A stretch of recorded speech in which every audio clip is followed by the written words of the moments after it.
Welcome back to the shed. And for those who might have seen episode 1, you'll know there's been an awful lot happening around here lately. So today I thought we'd finally get our hands dirty, working this time with wood and making a lot of dust. In particular, building a simple wooden box, a real rite of passage for anyone starting their adventure in carpentry. All the simple skills from design to measuring, cutting, assembly, and then finish. A classic, simple box, just like this one. And today we'll make one together using both hand tools and power tools. And along the way, I hope you'll get a sense for how relaxing and meditative this can be. You know, it's like Zen and the art of the wooden box.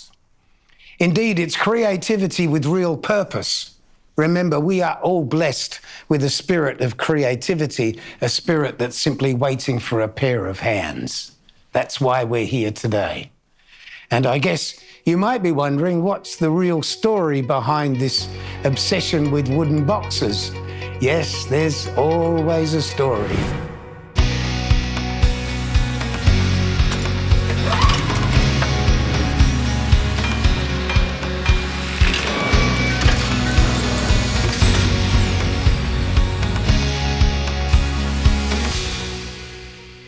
I'd always thought that boxes would play a big part in the design of the shed. Way before I retired in 2021, I made a polystyrene model to visualise how this was all going to work together. And on site, as soon as the builders had put a roof on, I was trying out different layouts for the main bench, where the whole idea was to have heavier boxes on wheels at ground level and then lighter material on the shelf above. Of course, along with space for some power tools. So the boxes were always top of mind. As you'll see, I love making them. I guess that's because I could prove to myself that even I could make something good to look at and something that's also very useful. You see, that's creativity with purpose. The homemade wooden box for me represents the perfect harmony between form and function. They are strong and stable, they're from materials out of nature, and they're always built with love and care. So of course they're an obsession. And by the way, it wasn't just me wanting more boxes around here. So when Angelica understood I was making all these boxes, she suggested, I know, why don't you make boxes so we turn it into like a little library for some of our books. Good idea, I said. And then off I went, started making these boxes. And when I calculated what it was going to take to fill the whole room, it turned out to be 42 boxes. There was a complication in trying to figure out the proportions of these boxes. So we had to start with what was this height, big enough to hold a standard small book, then double. And it was not until then could we calculate how tall is this box and therefore how long is this box. We got it right in the end after a bit of trial and error, and now every one of those boxes is interchangeable. Clever, eh? So you see, it all makes sense, right? So let's get started. So first we've got to make a long cut in quite a long piece of wood. For that, we're going to need the table saw. So we'll bring that out here. Excuse me, just so you know, that is Mia.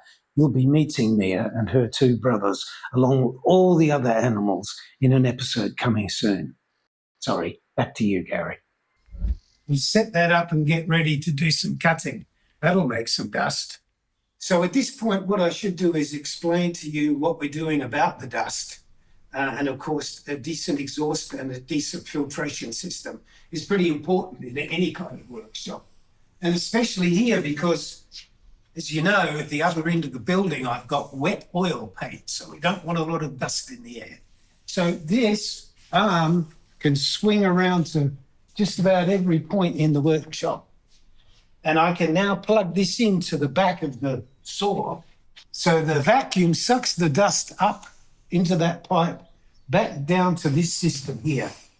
First, it goes into what's called a cyclone, and that's a way of extracting the larger pieces of wood.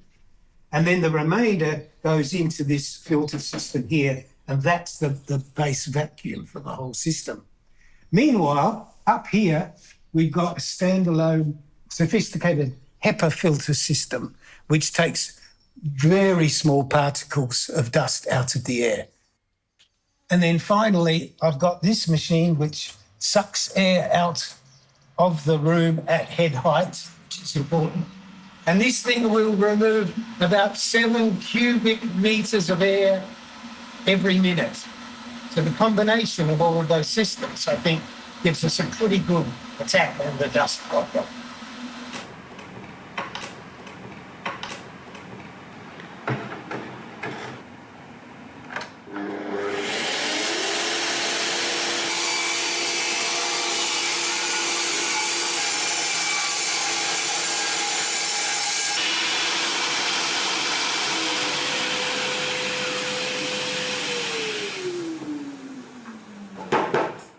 This is a different kind of saw. It's called a miter saw.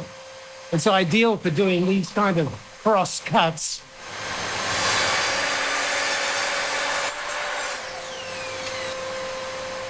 Pretty good cuts. As I said before, you don't actually need a whole lot of expensive power tools to build a box. Just hand tools will do the job. And I thought I'd just demonstrate how I would go about that. So this is the front or the back of the box. I've measured it carefully and I've got a pencil line there that I've drawn. But what I'd like to do if I'm using a handsaw is to actually cut the top fibres of the wood just with a knife so that I get a nice clean cut at the top. And you'll see what I mean a little later once we get through it. So that's just slicing the top fibres of the wood. And now I like using these Japanese pull saws. They're called a pull saw because you don't push, you actually pull. They're very, very sharp and very, very good. But be careful. Once you start cutting, sometimes they flex and pop out of the cut. And I can tell you by personal experience that it cuts deep. So what we do normally is I use my thumb to guide the saw and start carefully cutting along that line that we showed you before. And that is starting to get a nice clean cut.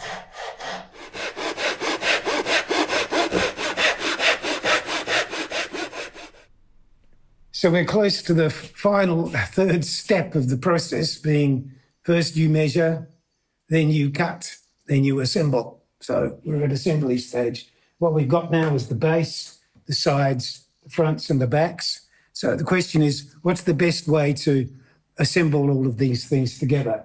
Well, let me show you how I do it. I mean, everybody has their own ideas about this. I've already attached one side, and now I'm just applying the glue on the second side. By the way, these, I don't know if I've mentioned these before. I use these every day. They're called 3-2-1 blocks. That's because this is precisely 3 inches by 2 inches by 1 inch.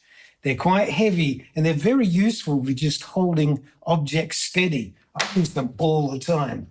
Every workshop needs them. 3-2-1 blocks. Okay, let's do this. So what we need to do is stand this up, get a little bit of support behind us here. Put that, and we're ready to go. Now, this is an air-powered tool by DeWalt. I've got nails in there. If you don't have a compressor, save up for one. You don't need a really big one. For a couple of €100, you can get a small compressor, which is probably more than enough for a small workshop. But anyway, these things just save so much time. Watch out for your fingers, though. Getting one of these into your fingers is not a good idea. So carefully turn that over. Put a bit more support in there.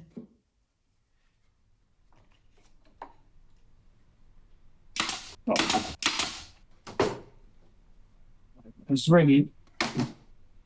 for the fronts and the backs.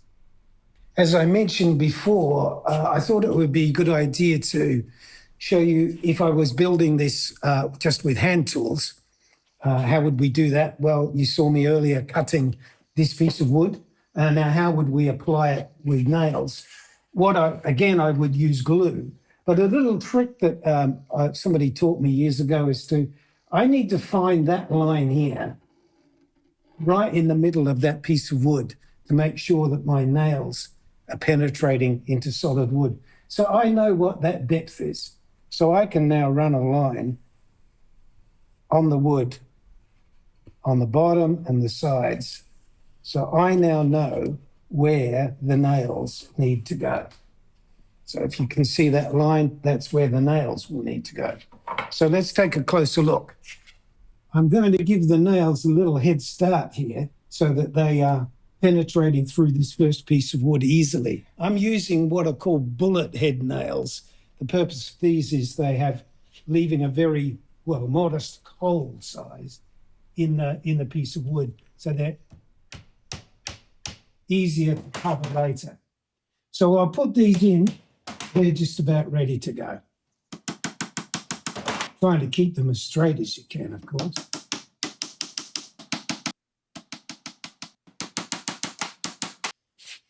So we'll just apply some glue to this connection here.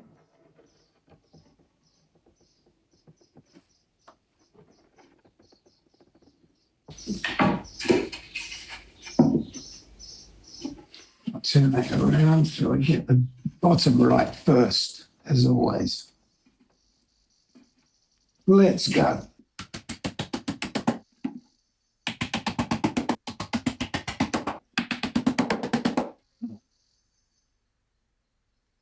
There we are.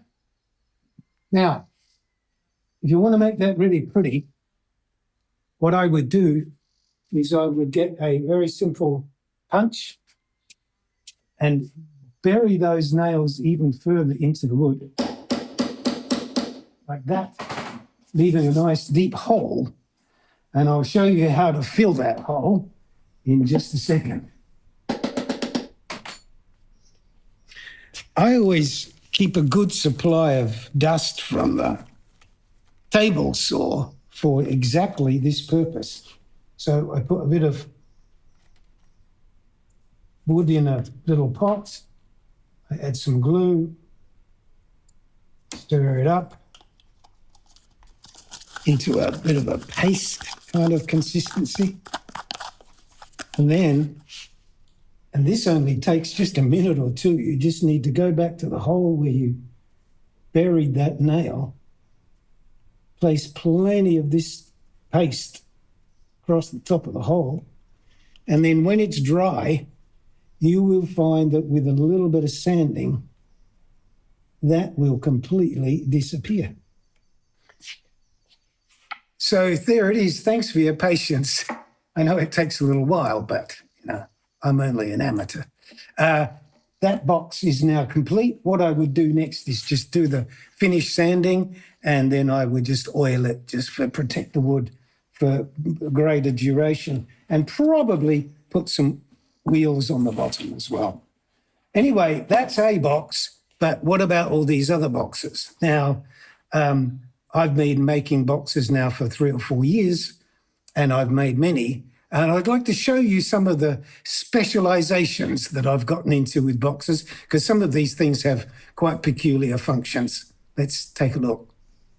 Boxes aren't just for storage, sometimes they have special functions. So I thought I'd choose a few examples for you today. So this box here, this is for my leather working kit, trimmed in leather, of course. Just like this one, no particular purpose. I just like the contrast between the white, the leather, and the wood. Some of these boxes are really very interesting ideas. So this one is a good example. I got tired of the smaller paintbrushes disappearing down tall boxes like this guy over here. So I built this with 2 different layers of wire mesh so the paintbrushes do not fall over and disappear. So that's cool. This is an important one for me, because the wire mesh allows me to see right across the other side of the room when I'm getting low on coffee capsules. Important. This box is just for storing paint.